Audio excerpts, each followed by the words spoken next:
여러분, 성경을 보면은 참 많은 인물들이 소개되어져 있는 것을 보게 됩니다. 여러분들이 아시는 성경 인물 누가 있으세요? 지금 떠오르는 인물 한 사람씩 한번 얘기해 보세요. 여러분들이 알고 있는 성경의 인물 누가 떠오르세요? 예, 감사합니다. 여러분, 성경에요 참 여러 사람들이 소개되어져 있습니다. 질문을 드릴게요. 왜 이렇게 사람들이 많이 나올까요? 왜 하나님은 이렇게 성경 안에 다양하고 많은 사람들을 우리에게 소개해 주고 있을까요? 그것은요, 우리가 이런 사람들을 바라보면서 우리가 스스로 판단하고 스스로 결단해서 악을 내어버리고 선을 선택하기를 하나님은 원하시기 때문입니다. 여러분, 하나님은 어떤 분이십니까? 하나님은요, 선을 본받고 선을 행하는 것을 기뻐하시는 분이십니다. 하나님 어떤 분이세요? 하나님은요, 악을 깨닫고 죄와 악을 버리는 것을 기뻐하시는 분이십니다. 여러분, 사실 하나님은요, 전능하신 분이시기 때문에 그냥 말씀으로만 하셔도 됩니다. 하나님의 놀라운 능력을 고려해 보면 수많은 사람들을요, 그냥 한순간에 그 인격을 변화시키는 것이 가능하시지요. 그런데 하나님은 그렇게 하세요, 안 하세요? 그렇게 하지 않으세요. 하나님은 사람들에게 자유의지라는 것을 주셨고, 우리를 지으실 때 기계나 로봇가 아니라 우리를 인격적인 존재로 하나님은 창조하셨습니다. 그래서 우리를 향하시는 하나님의 첫 번째 방법이 무엇인가? 첫 번째는요, 하나님은 우리에게 말씀으로 말씀하십니다. 가장 인격적인 방법이지요. 말로 한다라는 거예요. 인격적인 존재이기 때문에 대화가 가능하고, 대화를 통해서 이해시키고, 대화를 통하여서 설득하는 것.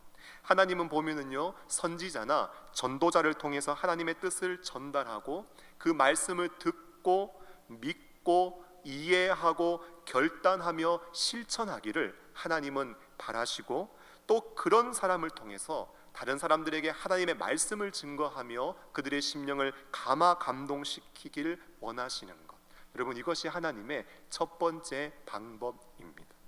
두 번째는요, 말씀으로 안 될 때가 있어요. 말씀을 해도 그 말씀으로 안 될 때가 있습니다. 그럴 때는 율법과 계명을 통해서 사람들의 삶을 규제하시고 언약을 맺으신 다음에 그 언약을 통해서 그들에게 체험하게 하시고 경험하게 하십니다. 순종해 보면은요, 잘 돼요. 근데 불순종해 보면 잘 안 돼요. 그 결과를 통해서 사람들이 깨닫고 역사의 시간들을 통하여서 배우고 느낀 다음 자복하면서 하나님께 돌아오기를 하나님은 기다리고 계시는 것입니다. 마지막으로 하나님은 교육을 통해 바로 잡아 가십니다. 여러분, 교육이 있잖아요, 기간이 상당합니다. 오랜 시간, 여러분, 배움은 언제까지 해야 돼요? 일평생 우리가 하나님 앞에 갈 때까지 배워야 되지요. 하나님은 계속해서 교육하시고 우리를 가르치시는데, 교육에는 두 가지 교육이 있습니다. 첫째는 규범 교육이 있고요, 두 번째는 모범 교육이 있습니다. 규범 교육이라는 것은 하나님은 어려서부터 아이들을 가르치게 하셨어요. 아이들을 지도하면서 말로 하고 또 약속도 하고 지도하면서 가르치도록 하셨어요. 모범 교육은 무엇이냐? 어른들, 성장한 사람들, 장성한 사람들의 아름다운 건강한 모범을 통해서 자녀들이 본받고 배울 수 있도록 하나님은 교육하셨습니다. 사실 이런 일들이 그냥 율법이나 율례와 규례와 법도로 이루어진다면, 그것으로 가능하다면 성경은요, 그냥 온통 법으로만 가득 찼을 것입니다. 여러분, 실제로 유대인들은요, 율법을 강화하면 될 줄로 생각하고 율례와 규례와 계명과 법도를 강화하고 확대하고 세분화하는데 온갖 정성을 쏟았는데, 그 결과 어떻게 됐습니까? 율법이 많아지면 많아질수록 사람이 무엇인가 지켜야 되고 준행해야 되고 준수해야 되는 법이 많아지면 많아질수록 사람들은요 질식하게 되었습니다. 여러분, 설사 순종했다고 하더라도 마음을 다한 자발적인 순종이 아니라 그냥 수동적이고 피동적인 순종이 되어지고, 불순종하면은 조금만 어기기 시작하면은 바로 하나님의 뜻을 거역한 것이 되는 것입니다. 여러분, 하나님은요 아담과 하와만 성인으로 출발하게 하시고 다른 모든 인류는 어린아이로, 응애 울면서 태어나서 어린아이로 자라고 성장하게 하셨습니다. 다른 동물에 비해서 성장의 기간이 유난히 길어요. 왜 긴지 아세요? 그만큼 하나님은 우리를 바꾸어 가시고 새롭게 해 가시고 교정해 가시는 기간이 아주 충분하게, 아주 넓게 많이 하나님은 계획해 놓으셨다는 것을 우리에게 알려주고 있습니다. 사람이 자라는데요 결코 혼자 자라지 않습니다. 아버지와 어머니와 형과 누나와 동생들 사이에서 하나님은요 사람이 자라게 하셨습니다. 왠지 아세요? 다 보고 배우라고 그러한 환경 속에 자라도록 하나님은 허락해 주셨습니다. 그래서요 명문대학이나 좋은 대학 나오는 것도 중요하지만 더 중요한 게 뭔지 아세요? 좋은 가정에서 자라는 게 진짜 중요합니다. 더 나아가서 진짜 중요한 게 뭔지 아세요?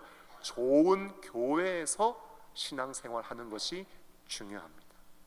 여러분, 우리 영동중앙교회는 본받고 배울 만한 아름다운 믿음의 사람들이 많이 있는 은혜로운 교회인 줄로 믿습니다. 많은 믿음의 자녀들이 우리의 먼저 걸어간 신앙의 선배의 발자취를 보면서 그들을 따라 하나님께서 기뻐하시는 건강한 믿음의 자녀로 세워질 수 있기를 예수님의 이름으로 축복합니다. 오늘 우리가 이 밤에 만나고 싶은 한 사람이 있습니다. 그 사람은요 바울 사도입니다. 사실 오후 예배 때마다 제가 빌립보서를 강해하며 나누었는데요, 오는 오후 예배 때는 기도 정병단 헌신 예배가 있어요. 그래서 제가 오늘 그 진도를 금요 기도회로 가지고 왔습니다. 여러분, 사도 바울은요 빌립보서를 통하여서 하나님의 뜻을 이루어 가시는, 우리 안에 착한 일을 시작하신 이가 그리스도의 날까지 이루어 가시는 하나님을 고백했습니다. 그리고 그 교회를 향하여 하나님 앞에 간절하게 기도를 드렸었지요. 근데 오늘 말씀을 보면은요 우리가 바울의 고백을 통해서 바울이 가지고 있는 신앙의 영성을 우리가 좀 배울 수 있습니다. 바라기는 이 밤에 우리가 바울의 고백들을 살펴보면서 바울의 신앙 영성을 깨닫고 하나님 앞에 기도하는 은혜로운 이 밤 될 수 있기를 예수님의 이름으로 축복합니다. 여러분, 바울은 어떤 신앙 영성을 가졌을까요? 첫째로 바울은요 흔들리지 않는 신앙 영성을 가졌습니다. 어떤 영성 가졌다고요? 흔들리지 않는 신앙 영성을 가졌습니다. 여러분, 18절을 한번 보십시오. 18절을 보시면 같이 한번 읽어보실까요? 시작. 그러면 무엇이냐? 거칠애로 하나 참으로 하나 무슨 방도로 하든지 전파되는 것은 그리스도니 이로써 나는 기뻐하고 또한 기뻐하리라. 아멘. 여러분, 18절 보니까요 바울이 기뻐하고 또한 기뻐한다고 고백하고 있습니다. 무엇인가 바울의 삶 속에 좋은 일이 일어난 것 같아요. 여러분, 어떤 일인가요? 어떤 일인가요? 기쁨의 상황일 줄 알았는데 성경을 보니까요 바울은 지금 어디에 있는가? 감옥에 갇혀 있는 상황입니다. 1차 전도행 마치고 2차도 마치고 3차도 마치고 예루살렘으로 딱 돌아왔는데 체포가 됩니다. 가이사라에 호송당하고 가이사 앞에서 항소해서 로마에 도착하게 되었고, 지금 감옥의 형식으로, 가택연금의 형식으로 감옥에 바울은 갇히게 되었습니다. 여러분 어떠세요? 감옥에 갇히면 기분이 좋으세요? 막 마음속에서 기뻐하고 또한 기뻐하리라 이런 막 기쁨이 샘솟듯이 일어나세요? 여러분, 또 하나 배경이 있는데요, 사람이 있습니다. 사람. 여러분, 바울이 갇혔는데 그 바울의 갇힘이 시위대 안과 그 밖에 모든 사람에게 나타났습니다. 여러분, 시위대라는 말은요 장소적으로는 로마 총독의 관저이고요, 사람으로 해석한다면 황제 직속 방위 부대입니다. 로마에서 최정예 군사들인데요, 시위대와 그 밖에 모든 사람에게 바울이 지금 갇혀 있다는 소식이 들려지고 나타났습니다. 그런데 그때에 형제의 다수는 바울의 매임으로 말미암아 주 안에서 신뢰함으로 겁없이 하나님의 말씀을 담대하게 증거했습니다. 여러분, 신뢰했다는 말은요, 우리도 할 수 있다 용기를 얻게 되었다는 것입니다. 복음 전하다가 바울이 갇혔는데 그 갇혀 있는 거 보면서 야, 우리도 한번 복음 증거해 볼 수 있겠다, 담대함과 용기를 가지게 되었다는 것입니다. 그런데요, 또 어떤 이들은 착한 뜻으로, 어떤 이들은 투기와 분쟁으로 바울의 매임에 괴로움을 더하게 하려는 순수하지 못한 마음으로 복음을 증거했습니다. 여러분, 바울이 있잖아요, 로마에 와서 갑자기 그 소식이 들려지고 감옥에 갇혀 있는데 사람들은 막 바울을 찾아오고 방문하고 바울의 이름이 점점 높아지고 바울의 그 로마 교회 안에, 로마시 안에 그의 영향력이 점점 더 커져만 가고 그의 입지가 점점 더 커지기 시작하니까 로마 교회 안에 종교 지도자들 안에 이 바울을 향하여서 시기와 질투의 마음이 일어난 것으로 보여집니다. 그래서 어떤 사람들은 착한 뜻으로 복음을 전하는데 어떤 사람들은 투기와 분쟁, 시기의 마음으로 복음을 증거하는 사람도 있었다라는 것입니다. 고린도 교회의 문제만큼 크게 분열의 문제까지는 아니었지만 로마 교회 안에도 이렇게 당파와 좀 시기와 질투의 문제가 있었다는 것을 우리가 엿볼 수 있지요. 여러분, 로마 교회의 지도자들 안에 바울을 시기하고 질투하는 사람이 생겼습니다. 지금 나는 감옥에 갇혀 있는데 그 상황마저도 어렵고 힘이 드는데 여러분, 사람들이 나를 시기하고 사람들이 나를 질투한다는 그런 이야기를 들을 때 바울의 마음은 얼마나 힘들었겠습니까? 그런데 놀라워요. 여러분, 바울은 오늘 그것에 연연합니까? 연연하지 않습니까? 여러분, 바울은요, 전혀 상황과 사람에 대해서 흔들리지 않는 신앙의 모습을 보게 됩니다. 오히려 어떻게 하는지 아세요? 상황과 사람 여기에 흔들리는 것이 아니라 복음이 힘있게 전진하고 있는 모습 보면서 나는 기뻐하고 또한 기뻐하리라, 기쁨에 가득 찬 모습을 우리에게 고백하고 있습니다. 마치 이런 거예요. 제가 옛날에 TV를 보는데 TV에 이런 광고가 나왔습니다. 침대 광고인데요, 어떤 사람이 누워서 자고 있어요. 그런데 그 한쪽 편으로 위에서 이 무거운 볼링공 하나가 툭 떨어졌는데 여러분, 그 사람이 흔들렸어요? 안 흔들렸어요? 안 흔들리는 거예요. 그냥 그대로 푹 자는 거예요. 그 다음에는요, 자녀들이 와서 자고 있는 그 옆에 침대에 올라와서 막 띠을 뛰면서 막 자기들끼리 환호성을 지르면서 점프를 하는데 여러분, 누워있는 사람이 흔들렸을까요? 안 흔들렸을까요? 흔들리지 않는 거예요. 그대로 그냥 푹 자는 거예요. 그러면서 이야기하더라고요. 침대는 가오가 아닙니다. 침대는 과학입니다. 여러분도 그 광고 보신 적이 있으세요? 기억이 나세요? 여러분, 오늘 바울의 신앙 영성이 이렇다는 거예요. 상황이 위에서부터 나를 짓누르고 사람들이 막 요동치면서 나를 흔들어 대는데 바울은 결코 흔들리지 않고 요동함이 없이 오히려 기쁨의 고백으로 가득 차 있더라는 것입니다. 축복합니다. 우리 영동중앙교회 믿음의 가족들은 상황에도 흔들리지 않고 사람에도 흔들리지 않고 복음의 기쁨이 충만한 믿음의 사람 될 수 있기를 예수님의 이름으로 축복합니다. 여러분, 인생 살아보시고 어떤 공동체든지 가보십시오.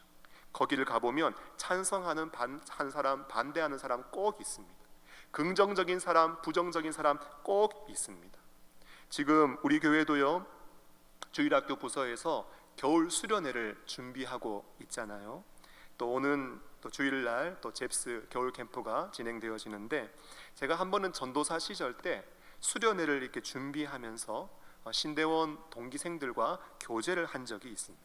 그런데 어떤 전도사님이 이런 이야기를 하는 거예요. 야, 수련회 준비하는데 왜 이렇게 힘든지 모르겠다.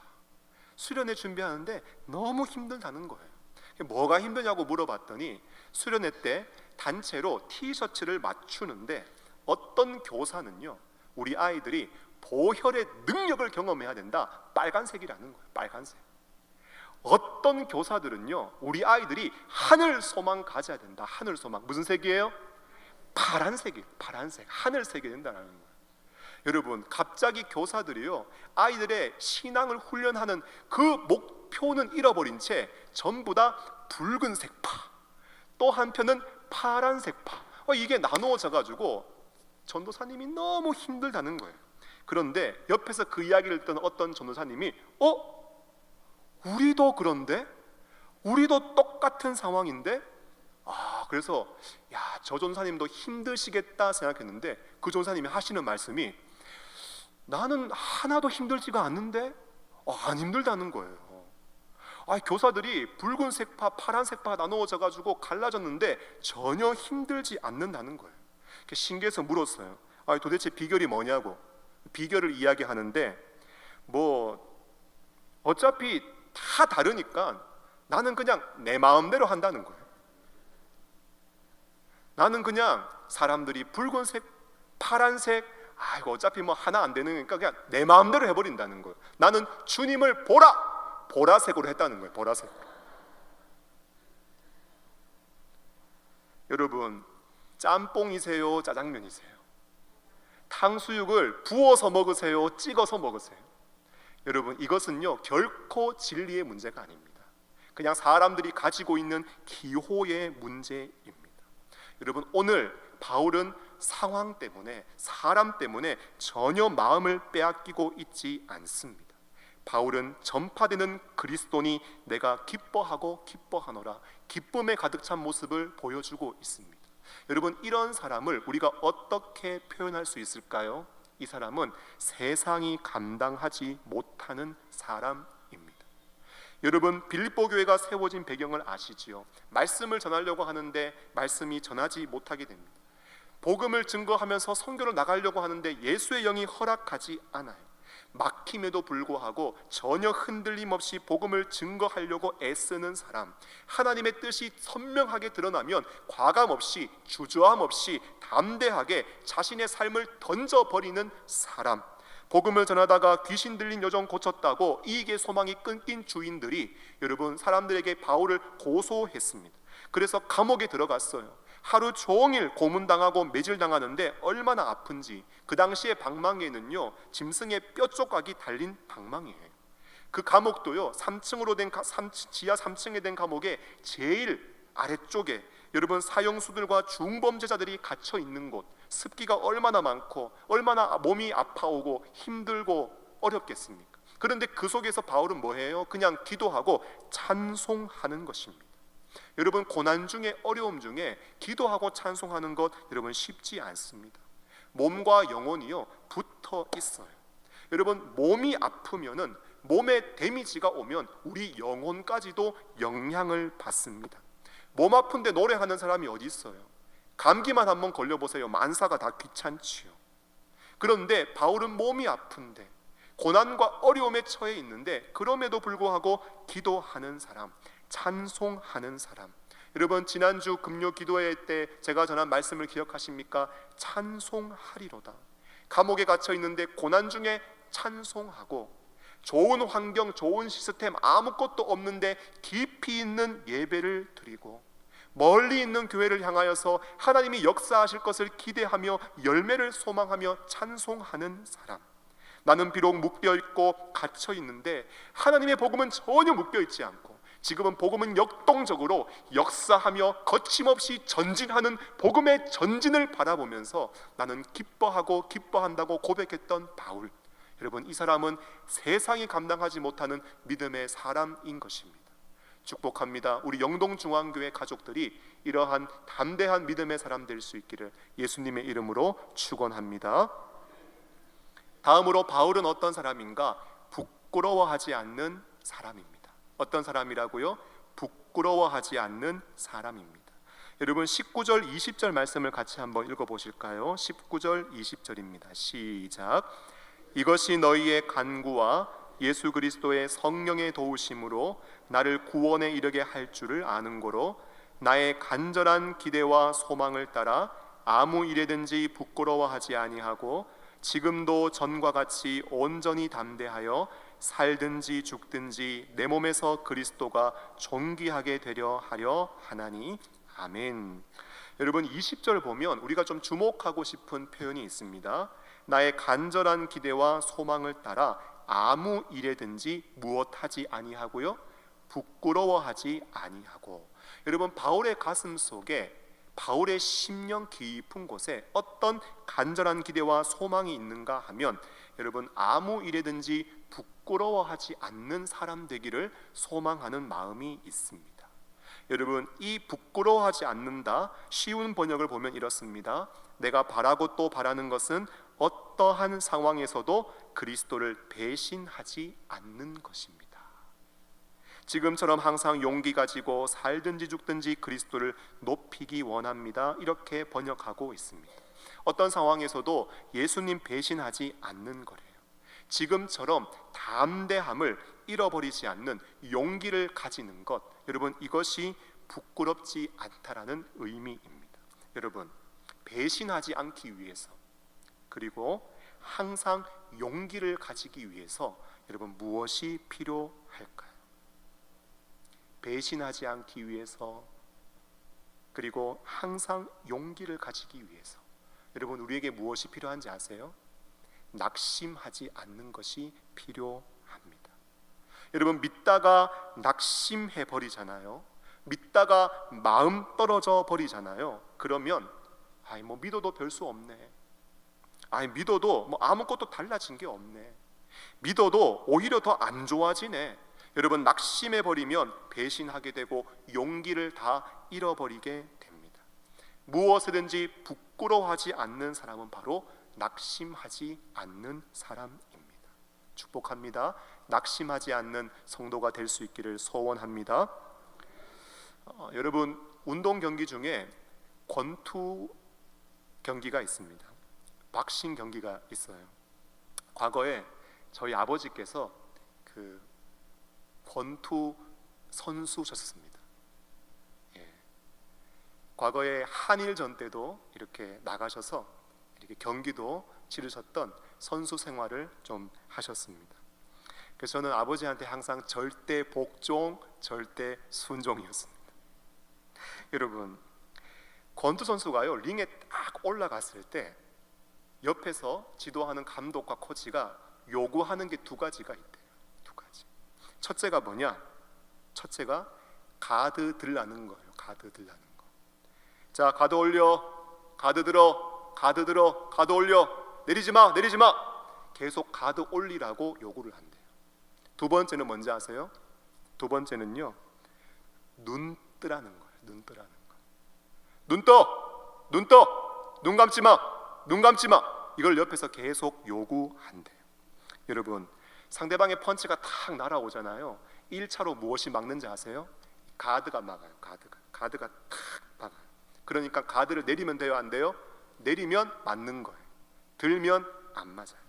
두 번째, 상대방의 펀치가 날아오는데 반드시 놓치면 안 되는 게 있어요. 뭘 놓치면 안 돼요?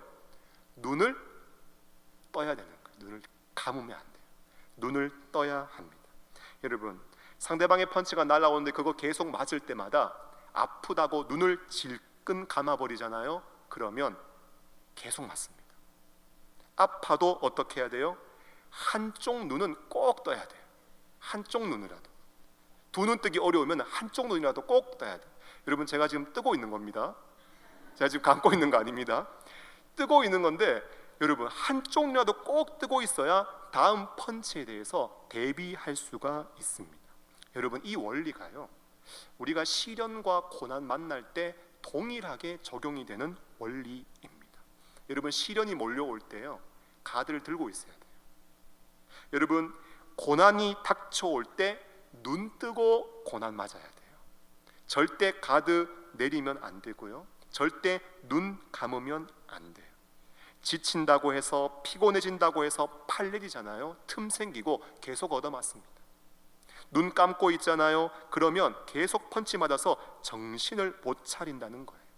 오늘 바울의 소망이 무엇입니까? 나의 간절한 기대와 소망을 따라 아무 일에든지 부끄러워하지 아니하고, 아무 일에든지 낙심하지 않고 지금도 전과 같이 온전히 담대해서 죽든지 살든지 내 몸에서 그리스도가 존귀하게 되는 것.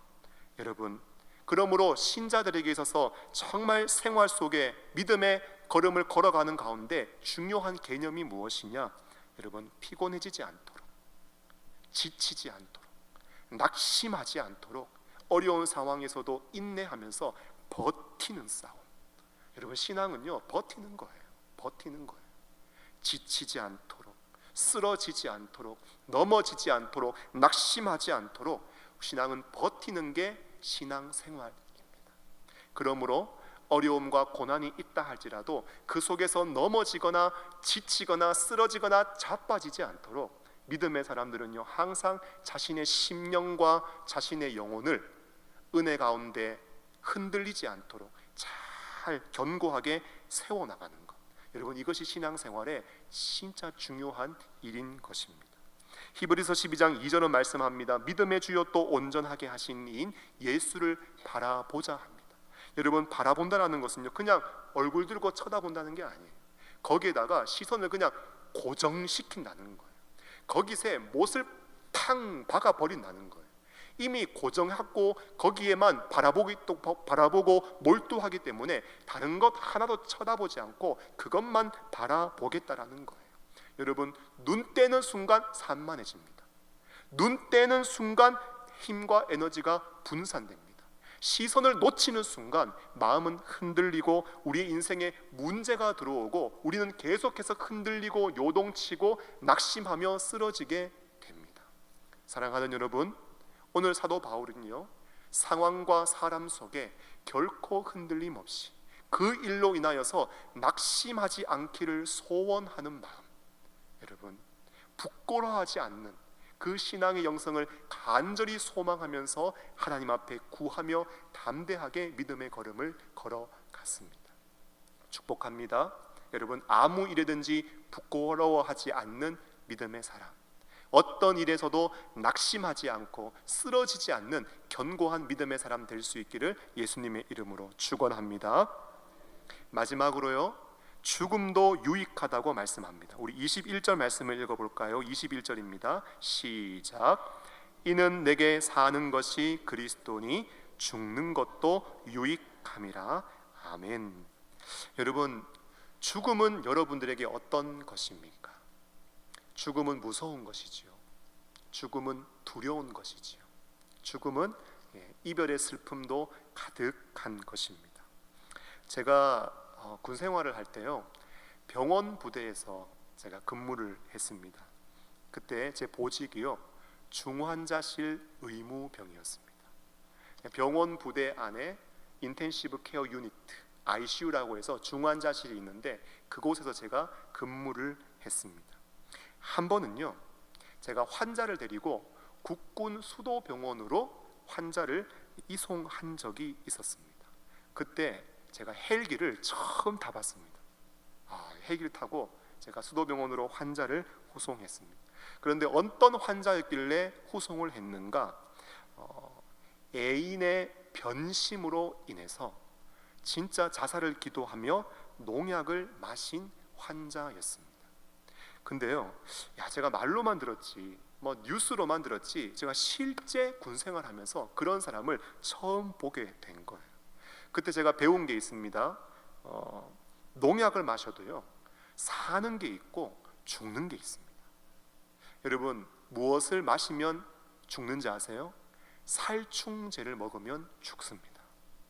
그런데 제초제를 먹으면 살 가망이 있습니다. 혹시나 인생에 어려움 찾아오시잖아요. 그러면 이게 살충제인지 제초제인지, 목회자로서 이런 거는 가르치면 안 될 것 같습니다. 사랑하는 여러분, 근데 그 군 병사가 무엇을 먹었느냐? 안타깝게도 살충제를 먹었습니다. 살가망이 없어요. 그래도 위세척하면서 살려보겠다고 헬기를 태워가지고 병원으로 후송했습니다. 그런데 제가 옆에서요, 그 병사를 보면서 제가 참 하나님이 저에게 주신 또 특별한 경험인 것 같아요. 여러분, 사람이 죽어가는 거를 제가 그 옆에서 직접 봤습니다. 여러분, 사람이요 죽어가는데 정말 비참합니다. 정말 참혹해요. 정말 갑자기 쿨럭쿨럭 하는데 피가 나옵니다. 피 닦아줘야 되죠. 그러면서 자신이 해왔던 그 일에 대해서 얼마나 자책하면서 후회하는지 몰라요. 그리고 점점 죽음에 이라는 그 단어가 자기에게 가까이 다가오기 시작하면서 얼마나 무서워하고 얼마나 두려워하든지. 여러분, 예수 안 믿고 죽음을 맞이하는 사람들, 제가 그 옆에서 보니까요 진짜 비참하더라고요. 그런데 감사하게도 믿는 자의 죽음을 보면은요 평안해요. 왜요? 우리 안에 무섭고 두렵고 무엇인가 후회됨이 있고 애통함과 비통함이 있지만 그래도 우리에게는 무엇이 있어요? 소망이 있잖아요. 하늘 소망이 있잖아요. 이 죽음의 장막을 내가 벗어버리고 어디에 들어가요? 영원한 천국, 하나님을 만나는 그 영생의 복락 가운데로 나아가게 되는 두려움은 있지만 무서움은 있지만 그래도 소망이 있잖아요. 여러분, 오늘 바울이 특별한 고백을 하나 합니다. 죽음도 유익하다라는 고백을 해요. 여러분, 원어를 보면 그 유익하다는 말은 이익이다, 유익이다, 내가 죽음 때문에 얻는 것이 많다라는 고백입니다. 여러분, 바울이 얻는 것이 무엇일까요? 우리가 읽지 않았지만 23절을 보면 내가 그 둘 사이에 끼었으니 차라리 세상을 떠나서 그리스도와 함께 있는 것이 훨씬 더 좋은 일이라 그렇게 하고 싶었다고 말씀하고 있습니다. 여러분, 그 둘 사이에 끼어 있다는 거예요. 무엇 사이에 끼어 있어요? 생명과 죽음. 여러분, 생과 사 사이에 자신은 끼어 있는 인생이라는 거예요. 그렇게 생과 사를 오가는 힘든 상황 속에 죽음이 나에게 어떻게 유익인가? 여러분, 죽을 때에 세상을 떠나게 되고 누구와 함께 있게 된다는 거예요? 그리스도와 함께 있게 된다라는 것, 이 유익을 얻게 된다라는 것입니다. 여러분, 여기서 떠난다라는 말이요 헬라어로 아날로세우스라는 말인데, 여러분 이 말이 어디에서 유래되었는지 아세요? 군대에 나간 이제 병사들이 전쟁에 나가서 만들어 놓았던 그 임시 막사의 끈을 푸는 것을 의미합니다. 여러분, 전쟁에 나가면 병사들이요 자신이 생활할 공간 임시 막사를 칩니다. 그 막사에 거주하면서 생과 사를 넘는 일들을 매일매일 해갑니다. 오늘같이 있던 병사들이, 같이 함께 있던 병사들이 전쟁에 나갔다가 다쳐서 돌아와요.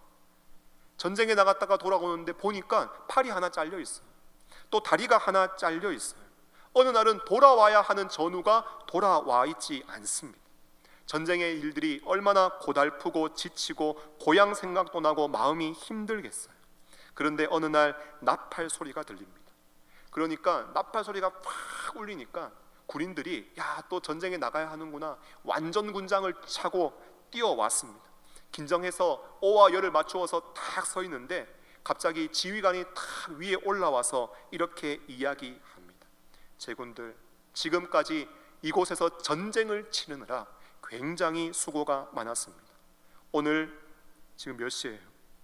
9시 28분부로 전쟁은 끝났습니다. 할렐루야. 여러분, 그렇게 전쟁에 지금 나가는 출정의 시간인 줄 알았는데 9시 28분부로 전쟁이 끝났다고 하니까 그때 병사들은 어떻게 했을까요? 여러분, 할렐루야 외쳤을 거예요. 기쁨의 소리가 그곳에서 울려 퍼졌을 거예요.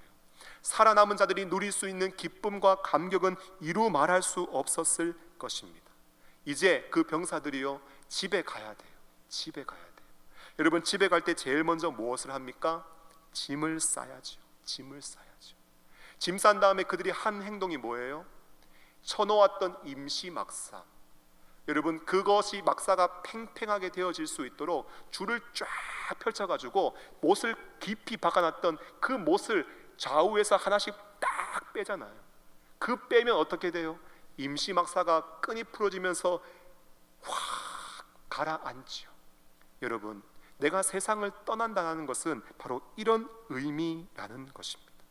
병사들이 전쟁 끝나고 승리의 선언을 듣고 전쟁에 종결되었다는 이야기를 듣고 이제 집으로 돌아갈 때에 그들의 심정은 어땠을까요? 자, 1번 마지 못해서, 2번 죽지 못해서, 3번 억지로, 4번 설레임으로.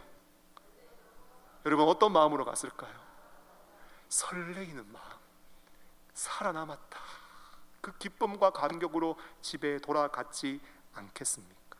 오늘 사도 바울은요, 자신이 받는 고난과 어려움 속에 그도 생사를 오가는 치열함과 그런 죽음의 위협을 그는 맛보고 경험했을 것입니다.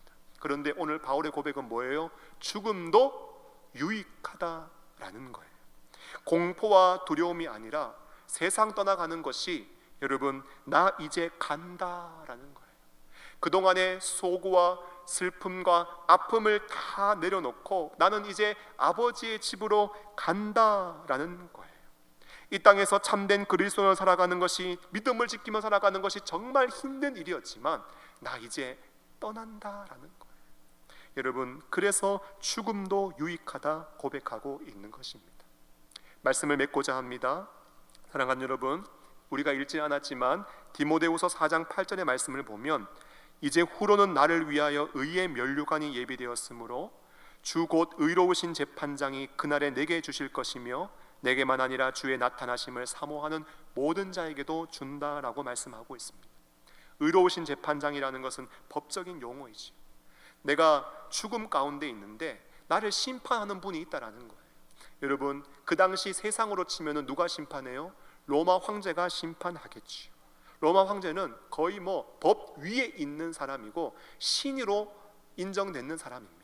그런데 사람에게 심판받는 것이 아니라 내가 죽었을 때 나는 누구에게 심판받는가? 의로우신 재판장 앞에 서서 하나님께 심판을 받는다라는 거예요. 여러분, 우리가 인생을 살아가면서 무엇인가 나는 최선 다하고 있고, 나는 열심 다하고 있고, 나는 보이지 않는 곳에서 애쓰고 있고 수고하고 있고 노력하고 있는데 그거 인정 못 받을 때 얼마나 많습니까?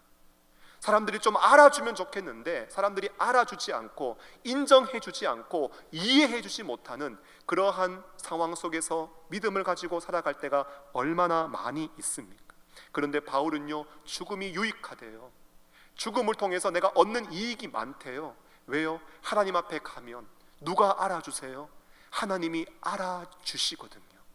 사람들은 보지 않았지만, 사람들은 알지 못하지만 하나님 앞에 내가 어떻게든지 믿음으로 살려고 하고 정직하게 살려고 하고 고난과 어려움 중에서도 낙심하지 않고 간절한 기대와 소망, 아무 일이든지 내가 부끄러워하지 않고 내가 살든지 죽든지 내 인생 가운데서 그리스도가 존귀히 여김을 받고 어떻게든지 복음을 증거해서 한 영혼이라도 살려내고 건져내려고 몸부림쳤던 그 믿음의 삶에 대해서 여러분, 누가 알아주세요?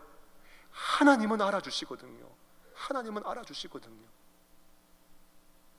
그냥 예배에 와 있는 것이 아니라 정말 어렵고 힘든 상황이지만 내가 정말 하나님 예배하기 위해서, 하나님을 찬양하기 위해서 내가 정말 주님의 은혜를 사모해서 간절함으로 이 자리에 앉아 있는 것, 누가 아세요? 하나님이 아시거든요. 남몰래 눈물 흘리고 있는 기도의 제목들 가지고 사람들은 듣지 못하지만 하나님만이 들을 수 있는 목소리로 주님 앞에 부르짖고 간구했던 그 기도를 누가 아세요? 하나님은 아시거든요. 하나님은 아시거든요.